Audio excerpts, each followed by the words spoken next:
Quand t'es arrivé, ça vraiment c'était. Bonjour tout le monde.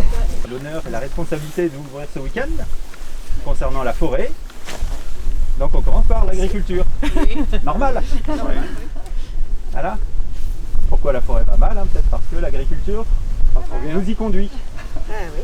Mon objectif personnel à travers cette visite, c'est un peu communiquer sur des informations qui, je pense, manquent sur le réchauffement climatique, les difficultés économiques, le regard qu'on porte sur nos vies et nos actes. Et en fait, voilà, je pense que tout est lié et j'aimerais vous illustrer ça à travers ma pratique. Je gagne ma vie en vendant des légumes. Ça représente à peu près 0,2 hectares, ce qui me fait gagner ma vie sur un domaine qui représente à peu près un petit 4 hectares. Voilà, le restant servant à faire fonctionner le système maraîcher avec des animaux, de la prairie et également pour des raisons personnelles, je cultive un petit peu de céréales puisque c'est quelque chose qui a disparu de notre territoire et je pense qu'il y a un savoir-faire immense et puis quelque chose de beau également à travers cela. C'est de l'épeautre que vous voyez germer à côté de vous. Vous avez un semoir pour semer comme ça? Ça c'est à la volée. Ah, voilà, c'est pour ça que je vous pose la question, oui, d'accord. 4 ans d'expérience. Le geste auguste du semeur. Mon grand-père le faisait comme ça également. Je vous propose d'avancer. On va passer de petits îlots en petits îlots qui connaissent des problématiques agricoles différentes. Des fois l'eau, des fois le vent, des fois le sec. Et à chaque fois, je vais essayer de vous montrer comment l'arbre a sa place. Que j'en attends. Là, c'est des petits arbres que j'ai ramassés dans la nature, que j'ai plantés. C'est majoritairement des saules marceaux. Vous voyez que sous vos pieds, c'est quand même très humide.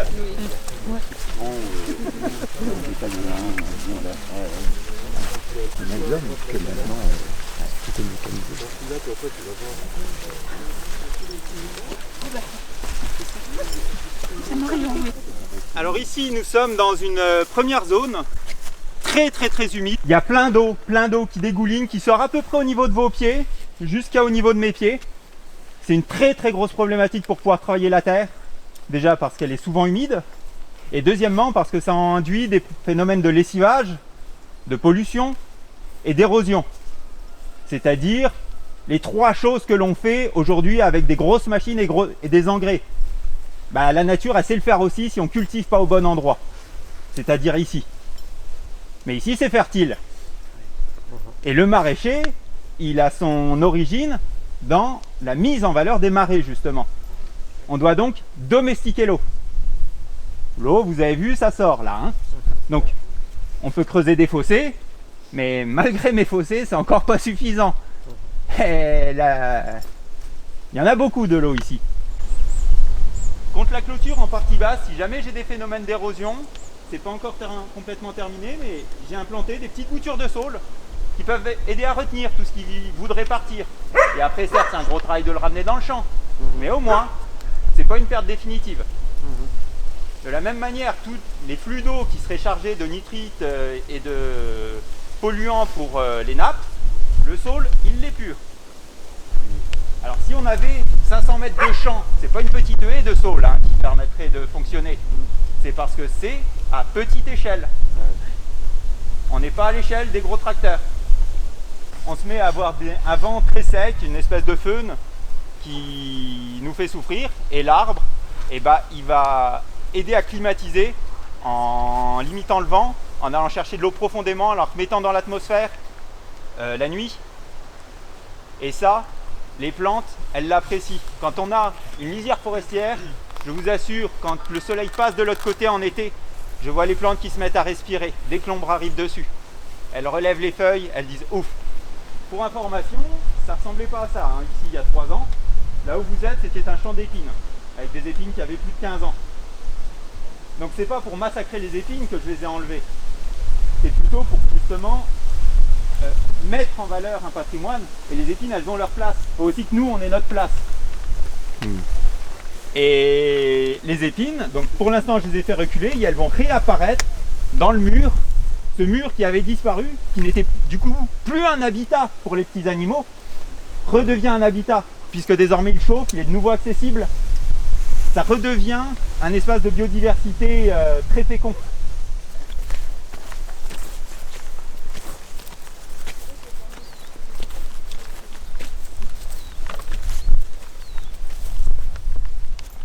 Donc ici, c'est une zone où je n'ai pas encore défini exactement quelle agroforesterie je ferai.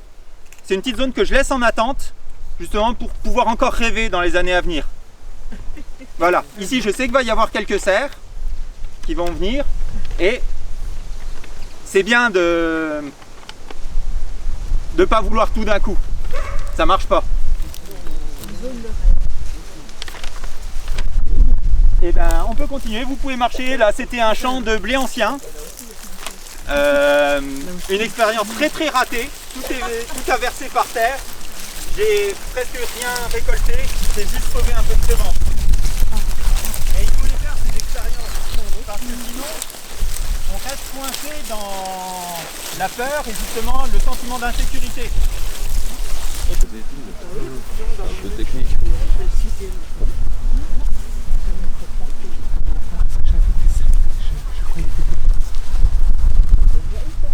Ça, c'est un peu une introduction aux champignons qui est une fraction invisible des sols. Et vraiment, c'est le grand oublié de l'agriculture actuelle, le champignon. On lui a supprimé toute sa raison d'être à travers un travail du sol très intensif et puis notamment la fertilisation. C'est la science du futur en gros.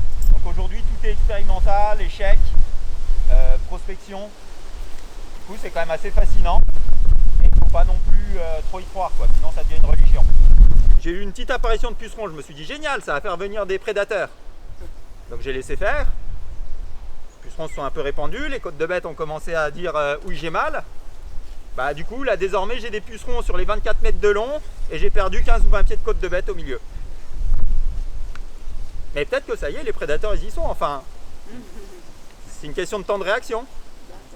Et puis le puceron il a une raison d'être, hein. C'est pas qu'il est méchant, c'est pas qu'il en veut au pied de côte de bête, hein. Vous voyez vraiment pourquoi je veux mettre des pruniers, quoi. Le vent il s'est arrêté, là derrière je vais même faire la connerie d'essayer de mettre des abricotiers, pourquoi pas des pêcher, quoi, hein. Tant qu'à rêver, allons-y. Et le brise-vent, là, j'en implante un, évidemment. Donc là, vu le sol qu'on a, bah, je vais y mettre des robinets. J'ai commencé à en mettre un ou deux, j'ai mis un ou deux féviers. Puis on va voir comment ça se comporte, on peut redensifier. Je sais pas si ça fera forcément des beaux arbres. J'avoue que c'est assez... Je fais ça de façon un peu pulsionnelle, malheureusement, quand j'ai le temps. J'essaie de mettre ça dans une cohérence globale.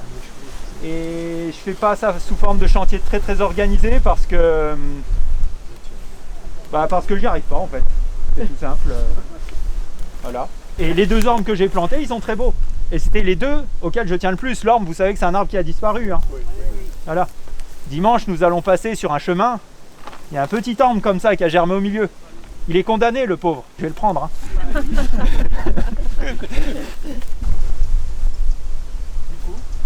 a alimenté la vie du sol. Et là, c'est un... Bon, bah là, j'ai fait passer les chèvres. Donc moi, le premier, j'ai remarqué qu'il fallait le tailler en effet, mais avec modération.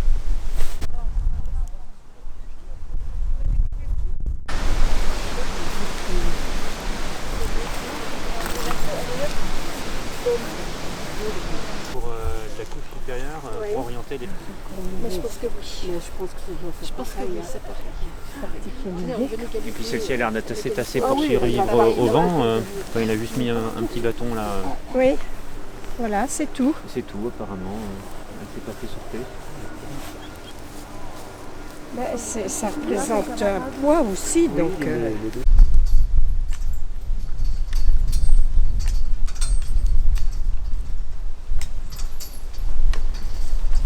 Photographe. Viens, mon âme, viens. Ah, les gamins.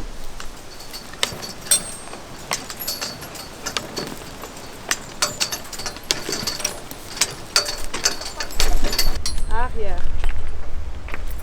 Droite.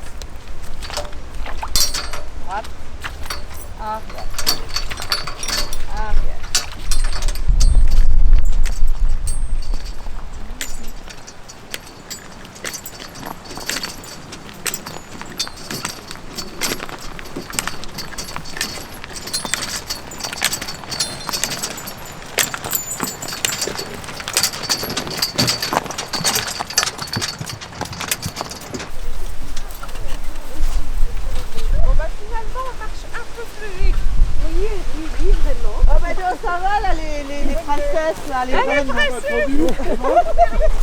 Aïe aïe aïe.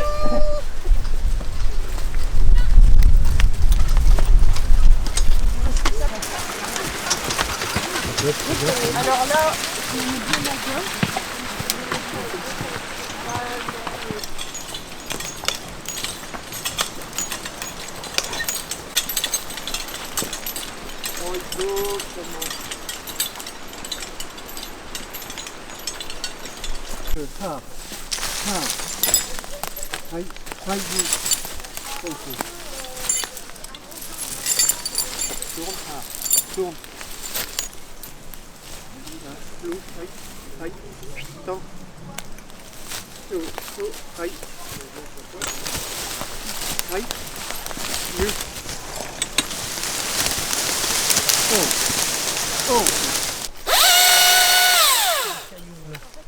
En fait, c'est plutôt une opération de sylviculture que purement une exploitation.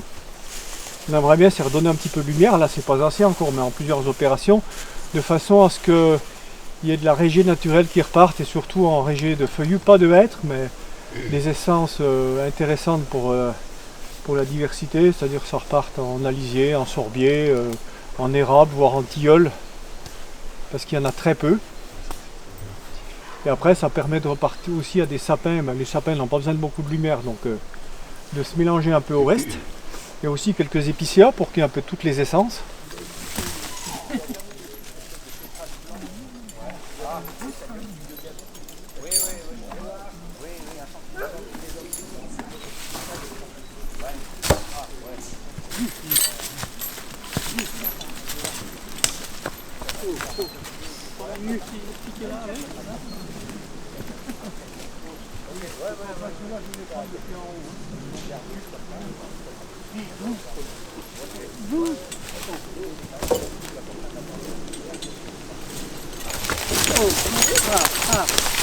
Blues, komm her. Kom her.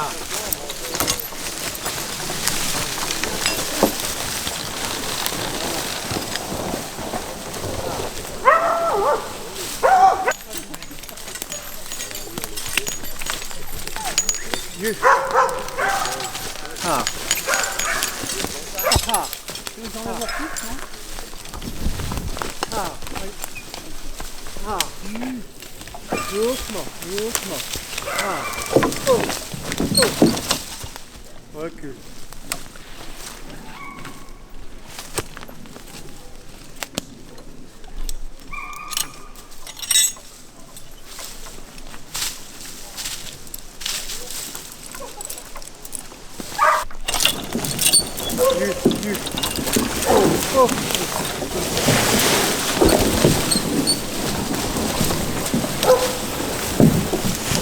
On leur apprend à travailler individuellement et après on les met en paire, on les met à 2, on les met à 3, on les met à 4. Et donc les meneurs doivent être capables de mener des attelés de chevaux. C'est pas un cheval mais une attelée de chevaux. Une attelée de chevaux c'est à partir de 2 jusqu'à 4 par exemple.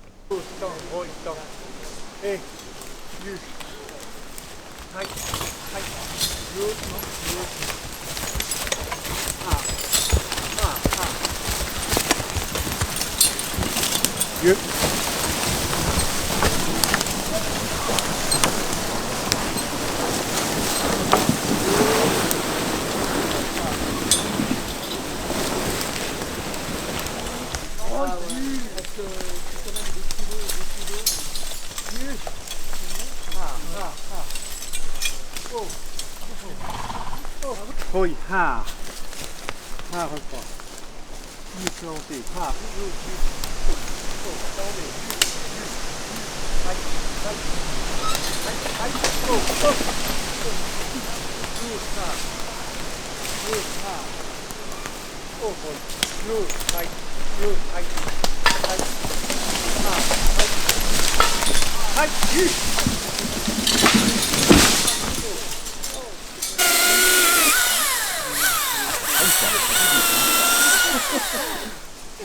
Blues. Hoi, hai. You. Hai. Hai. You. Ha. Ha. Doucement, ha. Ha. Doucement, hoi. Oh. Oh. Oh.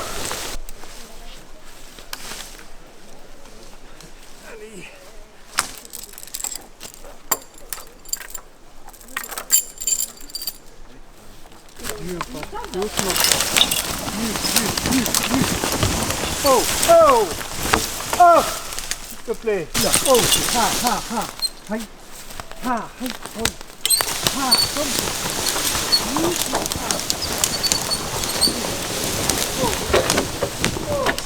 Oh, ha, rate pas. Aïe, ha. Ha. Hé, ha.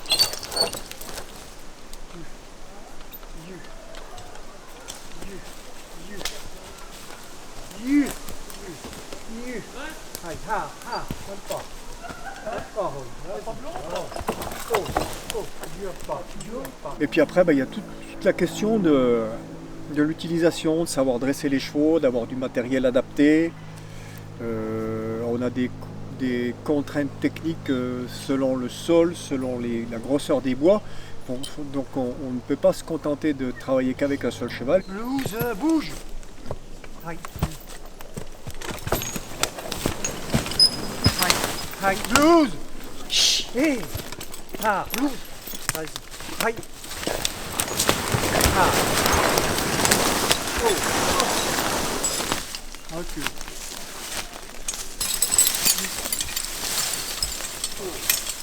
Oh.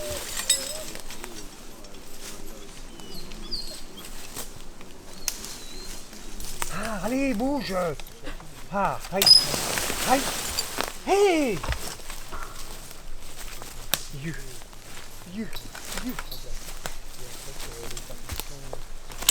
Aïe. Aïe. Ah. Aïe. Ah, aïe.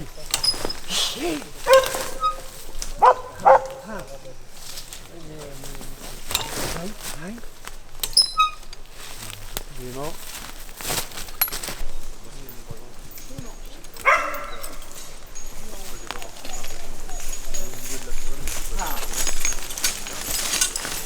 Aïe. Aïe. Aïe. Aïe.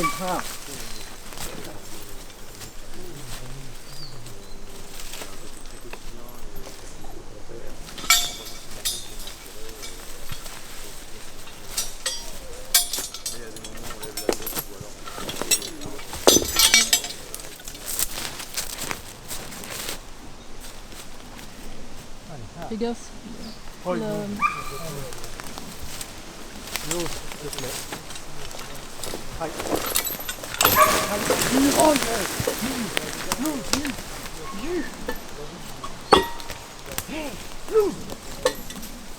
Loose.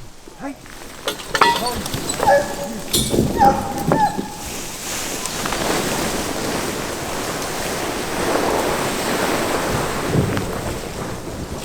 Le cheval il est intéressant parce que à cause de la régée, à cause pour ne pas blesser les bois, mais il est intéressant aussi dans d'autres milieux, des milieux très sensibles parce que les sols peuvent être humides, pour plein de raisons différentes.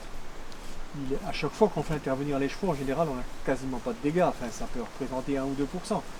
Les chevaux sont capables de tout faire à condition qu'ils aient leur petit confort. Ils s'habituent au milieu de la forêt, des bruits, etc. Il faut travailler le détail, il faut travailler la précision après. Puis il y a aussi la puissance athlétique, l'entraînement qui va avec. Parce que c'est pas le premier cheval venu dans un pré qui n'est pas entraîné qui peut travailler comme ça. Hein. Il ne tire à rien du tout. Hein.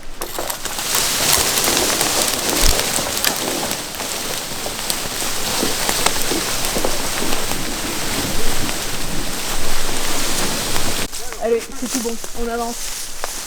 On avance.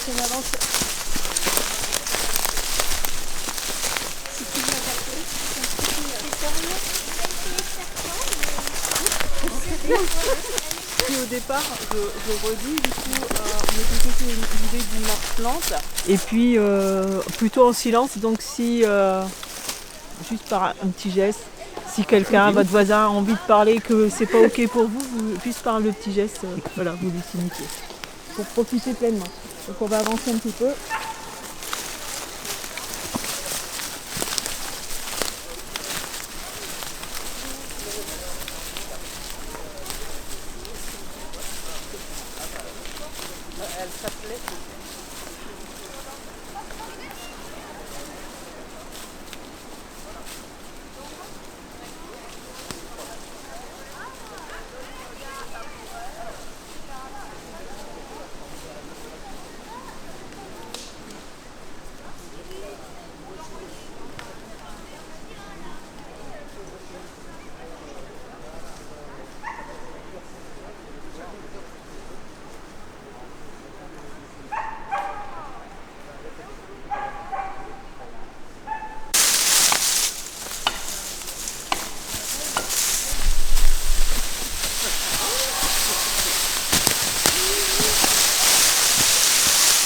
couleurs. Ouais, moi aussi, regarde. Vous voulez pas des toutes sèches? Non, pas. Alors elle a dit... Après la son, déjà... Alors une fourche. Alors, donc je pense que la grosse partie doit être dedans. Peut-être là. Moi, c'est pas si accroché à celle-ci. Attends, là, il faut que je l'accente, que je l'entrelace pour que ça tienne. Ah, celle-là, elle fait. Viens par là. Là, celle-là, regarde, un peu. Oh, bah ouais, elle est crave, je vais pas le... En fait, quand on va ici, là, ça sent le boucher. Ça sent le boucher, ça va si bien avec nous. Attention, regarde. Regarde, tu fais ça.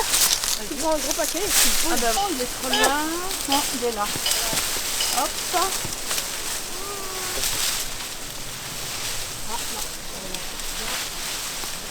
Nous vous invitons à prendre une petite collation.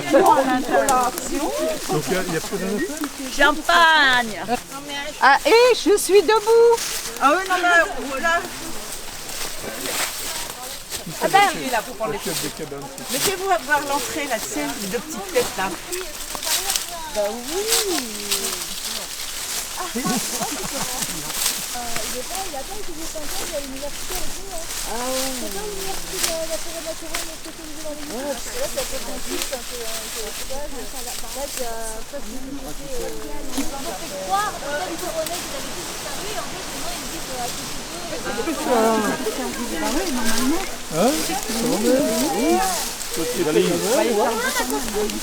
Ah, bah c'est bien, la décoration, c'est et hein, on aussi par les enfants, ils comprennent pas la sensibilité de la décoration.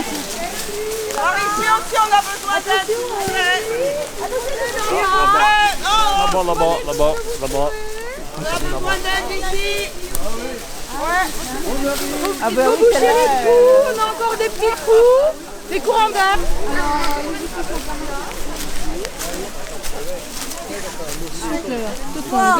Avec ça, attends, vas-y. C'est bien ça. Eh ben mets-le au pied de la, mets-le au pied de la cabane, là, ça va nous faire du bois pour celui-là. Ça va être bien. Voilà. Allez, tu veux venir 3 enfants, 4, 5, 6? Tu veux qu'on soit serrés comme des sardines? Exactement. Ou pas? Exactement. Et après, je viens, moi. Oh là. On est 6, 4, 6, 6. Les 6 mousquetaires de la forêt. Là, on va étudier le micro.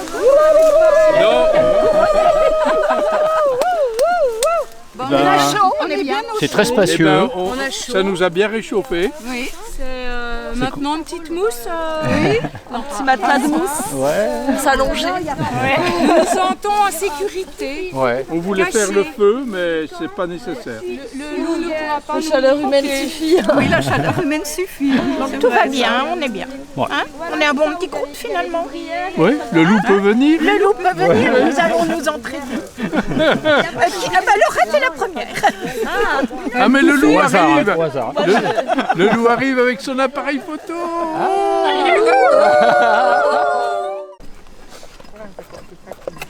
Poser les yeux parce que mon appareil, tu Voilà. Parce que là, je vois tout de suite qu'il est trop grand. Hein. Il est trop. Ouais, Et ben voilà, et ben donc ça te renseigne sur la quantité enlevée. Je pense que c'est des astuces.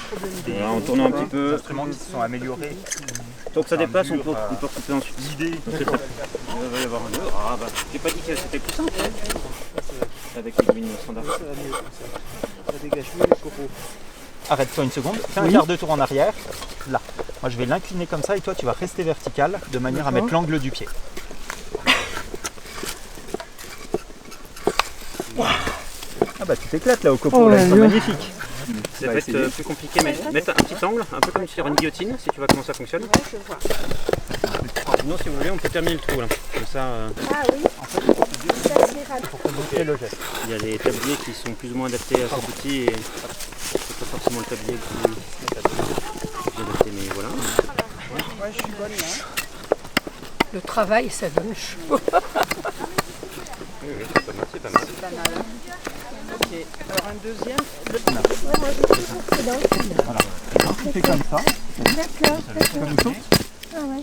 Et donc si tu trouves que ça ne prend pas, donc c'est pareil, vous voyez, on se cale sur les genoux et l'effort qu'on applique, et ça tient le bout de bois au sol.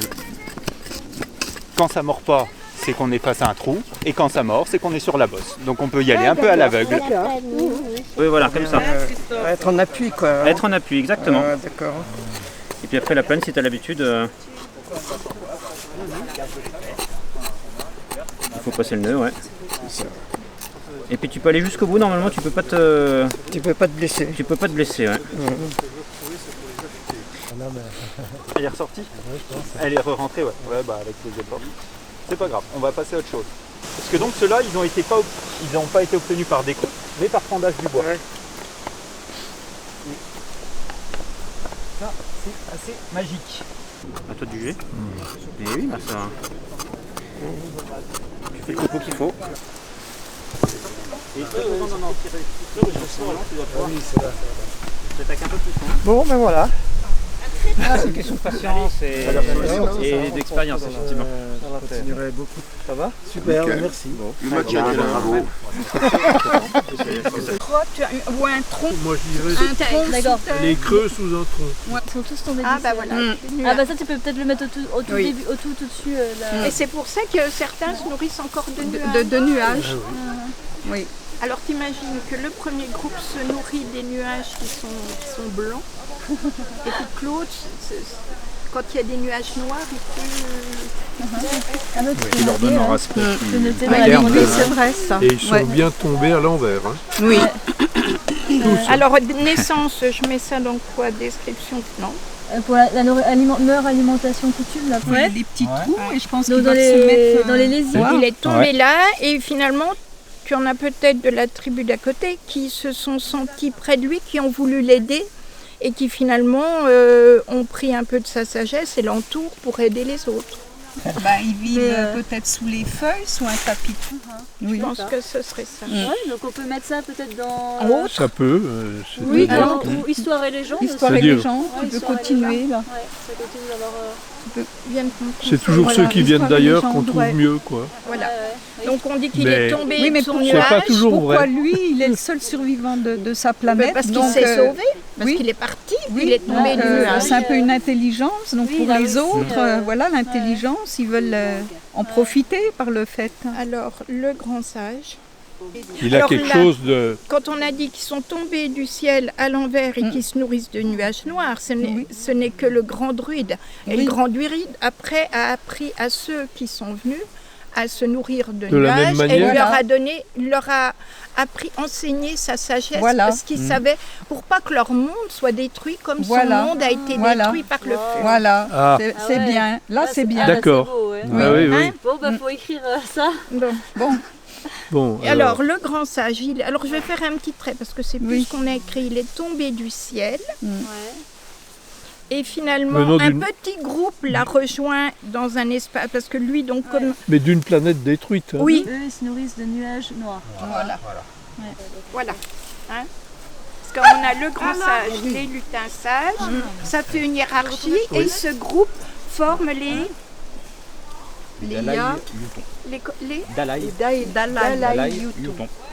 Dalaï ou toute ressemblance. Dalaï, une chanson suisse, c'est Dalaï.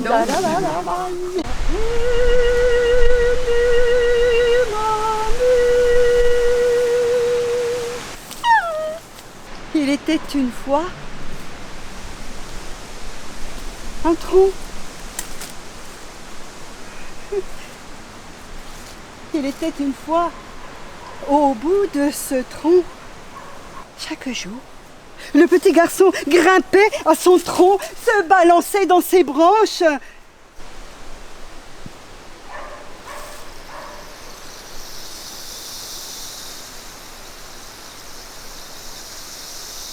L'arbre se retrouva seul.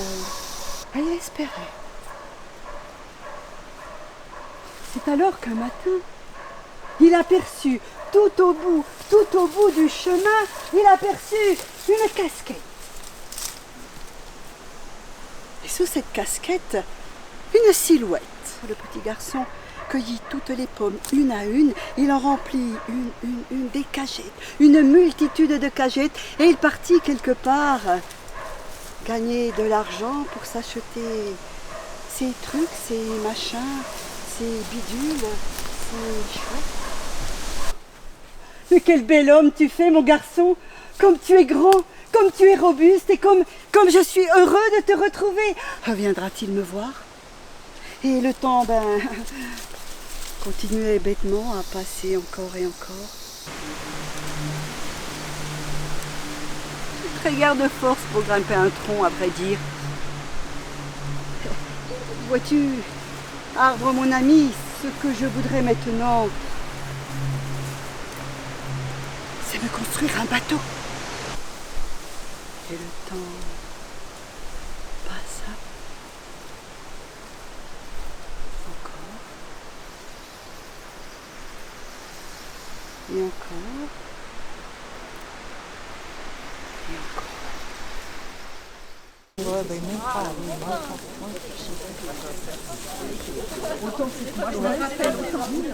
Allez, eh ben, oui. Baptiste Morisot. Baptiste Morisot s'empare d'un mot de l'ancien français des coureurs du bois du Québec, Montforester, et dit: on ne pourra pas se passer d'acrobatie de l'intelligence et de l'imagination et d'un suspens indéfini, délicat, pour essayer de traduire ce qu'ils font, communiquent, vivent. Un autre rapport au vivant qui devient plus aventureux, mais plus accueillant. Je vais vous conduire au campement que vous avez choisi de rejoindre. Mais comprenez bien ce qui nous anime. Notre époque se complaît dans un paradoxe. On ne cesse de célébrer la forêt, mais jamais nous n'en avons été autant séparés. Et nous sommes plus attentifs aux pandas sympathiques qu'à la lucarne cerf-volant de nos sous-bois. Il fut une époque où la forêt était au cœur de nos existences. Comme un jardin cultivé, un lieu à habiter, plus qu'un espace à sanctuariser. La forêt était un bien commun. Ne laissons pas les forêts devenir une langue morte. Écoutons-les, rejoignons-les. Comment on peut prévoir ce que ça va donner, ces histoires de clairières? Comment on arrive à en se dire c'est nous qui avons raison, il faut se rassembler dans les forêts? Et si on avait tous été ensorcelés par quelque chose? Si on était tous en train de foncer dans le même mirage? On va peut-être se faire refouler aux portes de la nature. Peut-on être sûr qu'on ne va pas rajouter du pire au pire? Attendez là! Eh oh! Moi j'ai vu les rassemblements sur les places, hein. J'ai vu les premiers départs vers la forêt. La façon dont quelque chose basculait avec le plus grand calme. Chapeau d'ailleurs hein, pour le calme, pas évident quand on nous prend à ce point-là pour des idiots ou des esclaves. J'ai bien vu comment en face ils perdaient leurs moyens. Quitter le jeu, bien vu. Un peuple entier qui glisse entre les doigts, qui se fond dans une forêt. Un peuple entier qui tourne le dos. J'ai eu envie d'être quelqu'un de ce peuple. Bien sûr, nous ne sommes pas un bataillon, ni même une équipe. Nous ne marchons pas du même pas. Eux devant, des cailloux. La conviction tellement dure, la rage évidemment. L'endurcissement des luttes qu'ils ont déjà menées. On dit qu'ils ont fait éclater des affaires au grand jour. On dit qu'on les traite de terroristes parce qu'ils ne laissent jamais la vérité tranquille. Bah bien sûr. Nous ne sommes pas un bataillon, ni une équipe. Moi, je ne me repère en rien du tout. Et nous ne marchons pas du même pas. Moi, je vais suivre ceux qui connaissent déjà. Eh ben moi, je me repère en rien du tout. Moi, je vais suivre ceux qui savaient déjà et ceux qui connaissent. Et moi, je me sens tendre comme de la mousse. Épousée par la curiosité et l'envie de tout le monde, d'aimer tout le monde. Ah, ça c'est bien, merci. Là, regardez, vous pouvez la slipper aussi comme ça. Allez, c'est bon. C'est mieux que... Quand même. Ouais. La mousse est bonne, on y va. On continue.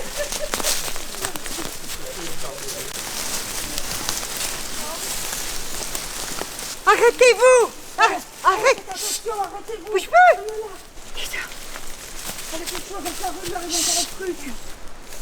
Il y a quelque chose. Il y a une présence là. À quelques dizaines de mètres. Mais il y a quelque chose qui nous regarde. Il y a toujours un moment où on croit voir des yeux à travers le feuillage. C'est obligatoire. On vit avec ces histoires-là à l'intérieur de nous. C'est obligatoire. Surtout qu'il y ait à un moment donné de vraies bêtes qui nous observent. Mais c'est un loup. Je croyais que ça n'existait plus. Non mais il n'est pas tout seul. Ce doit être le chef. Le gardien de la meute. Et nous, en fait, est-ce que nous avons un chef? Quelqu'un qu'on pourrait laisser négocier en tête à tête, au lieu d'attendre de finir comme les animaux trop gentils dans les contes. Mais tais-toi. Tais-toi. On va rester groupés. Ne pas les provoquer. Surtout ne pas les effrayer. Non mais on passe pour quoi là? Pour de gentils moutons? On ne pourrait pas plutôt les... quick? D'ailleurs, c'est l'occasion de se poser la question.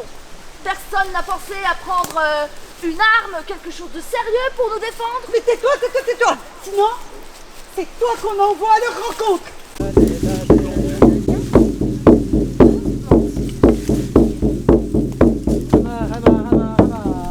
Avancez-vous. Vous pouvez rester un peu en troupeau, en famille, mais vous pouvez aussi avoir envie de vous trouver seul. Aujourd'hui, qui sait tout ne sait plus que l'homme est né sous l'arbre, tel un fruit tombé. Arbre, grand végétal, tronc, racines, branches, sève, feuilles, chevelure, cime, fête, se débourre, s'épanouit, fleurit, s'affruite, se défeuille, s'effeuille, verdit, verdoie, reverdit, vous aussi, verdissez, reverdissez-vous, reverdissez-vous. C'est dur à dire ou c'est moi? Reverdissons-nous, plantez-vous ici. Reverdissons-nous, dispersez-vous.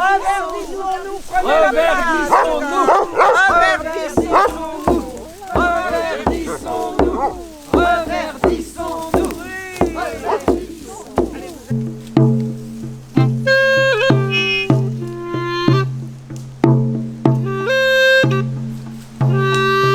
Les voilà, maintenant qui se surprennent à écouter le subtil craquement que produit une feuille sous leurs pas hésitants. Devant un obstacle, ils testent l'enjambement. Face à un arbre, ils tripotent de leurs mains purifiées au gel hydroalcoolique la résine d'un mélèze, d'un épicéa, d'un pin. Ils ne savent pas encore très bien. À moins que ce ne soit un bois annoncé plus noble. Et l'arbre, dans tout ça, il en pense quoi? Lui a-t-on demandé son avis, son ressenti? Y a-t-il eu quelque part dans ce bref échange interaction entre le langage de l'arbre et celui de l'homme? Permettez-moi d'en douter. Mes forêts sont une planète silencieuse. Mes forêts sont des rivages accordés à mes pas. La demeure où respire ma vie. Le pas des animaux s'accorde à la lumière. Par la lenteur du monde, je me laisse étreindre. Je me souviens, au bord de la route, il y avait un chêne. Enfant, j'y entrais tout entière, une vie dans la vie. J'aime m'endormir dans les bras d'un arbre, sans rumeur autre, amarrer mon cœur au bleu flotté de l'air, la grande vacance. Les aiguilles qui tournent à travers les saisons, elles sont des lignes au crayon sur papier de temps. Mes forêts sont un long passage pour nos mots d'exil et de survie. Un peu de pluie sur la blessure, un rayon qui dure dans sa douceur. Et quand je m'y promène, c'est pour prendre le large vers moi-même. Mes forêts sont de longues traînées de temps. Elles sont des aiguilles qui percent la terre, déchirent le ciel, avec des étoiles qui tombent. Comme une histoire d'orage, elles glissent dans leur bleu un rayon vif de souvenirs. L'humus de chaque vie où se pose, légère, une aile qui va au cœur. Mes forêts sont les greniers peuplés de fantômes. Elles sont les mâts de voyages immobiles, un jardin de vent où se cognent les fruits d'une saison déjà passée qui s'en retourne vers demain. Mes forêts sont mes espoirs debout, un feu de brindilles et de mots que les ombres font craquer dans le reflet figé de la pluie. Mes forêts sont des nuits très hautes. L'escargot, comme un crapaud, bave au nez pointu de la musaraigne. Et 4 fourmis traînent jusqu'à leur caserne le papillon qui s'est déchiré l'aile. D'entre les racines monte l'odeur de la terre, comme le parfum des cheveux des femmes. Chevelure des ténèbres que ne démêle aucun matin, que ne dort aucun soir. Seule la pluie vient à rouler ses perles. L'arbre, lui, porte des morceaux de ciel. Je m'envole vers le ciel. Sur mon feuillage souffle le vent. Jour après jour, je m'enracine. Mon bois frémit et rêve de l'infini du ciel.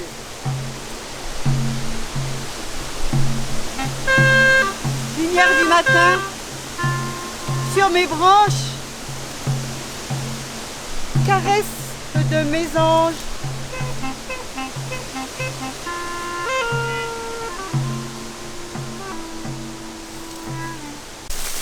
Une zone à étendre. Ce n'est rien d'enfantin ni de naïf. Ce n'est pas juste poser là la petite saison, pas d'épices. Est-ce qu'il faut s'avancer? Est-ce que quelqu'un va venir à notre rencontre? Nous apporter un repas chaud? Un repas chaud? Mais ça va pas? C'est pas un centre de vacances ici. Je sais pas, moi, je demande. Il faut sans doute se présenter ou s'inscrire quelque part. Combien de personnes habitent déjà dans cette clairière? Est-ce que nous sommes les bienvenus? Tu crois qu'on marche pour rien? On ne marche jamais pour rien. Soyez les habitants de la clairière, entrez. Ici, les matériaux de construction là,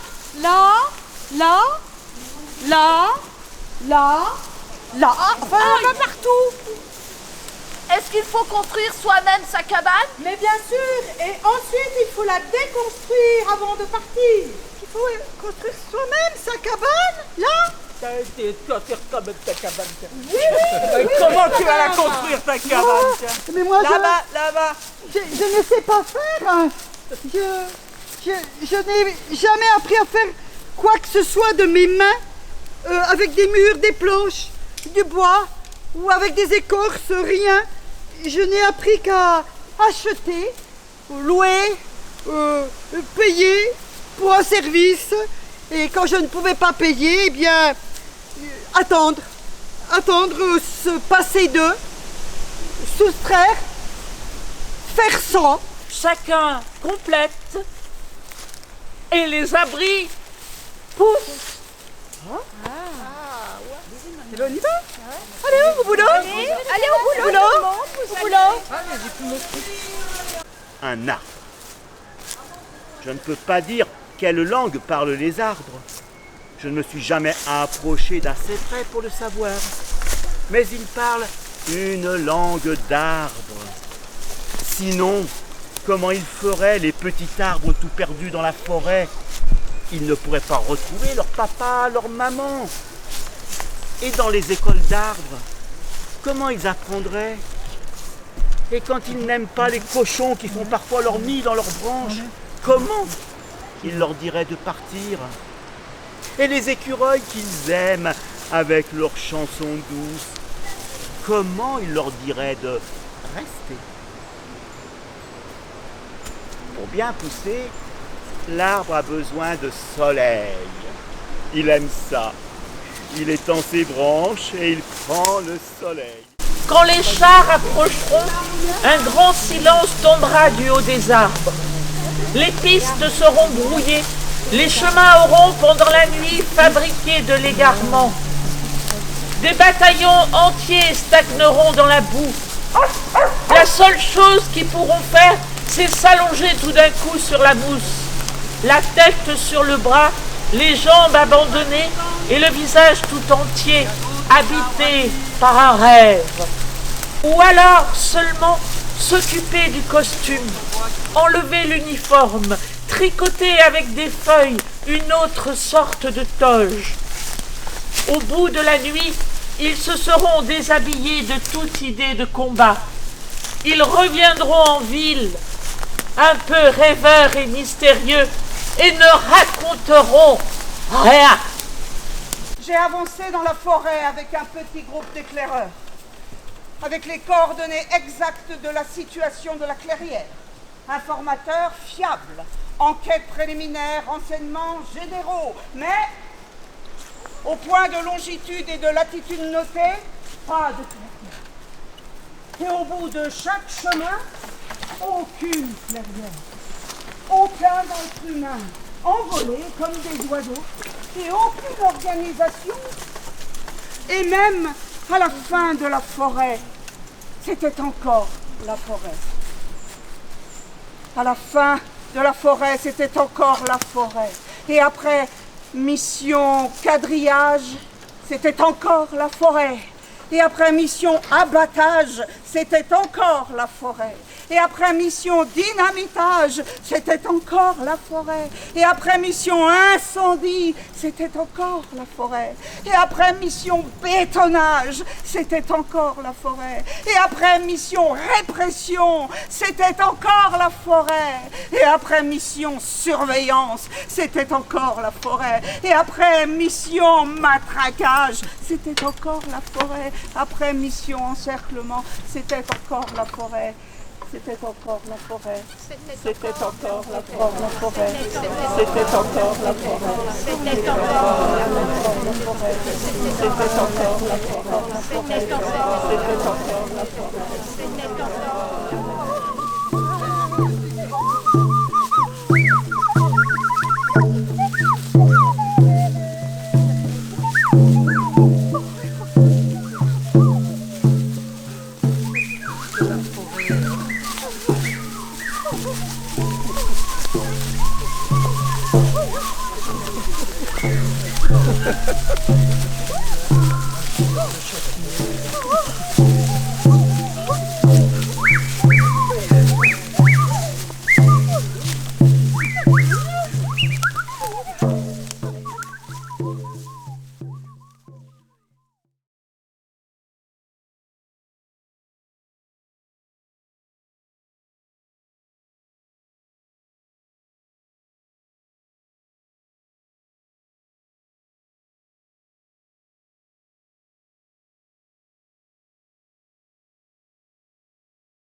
Qu'est-ce que tu penses, Ginger? Je pense qu'elle est vraiment très heureuse. Elle est heureuse? Oui, sa petite participation, la journée dans la forêt. Les copains? Elle a réussi à trouver des copains?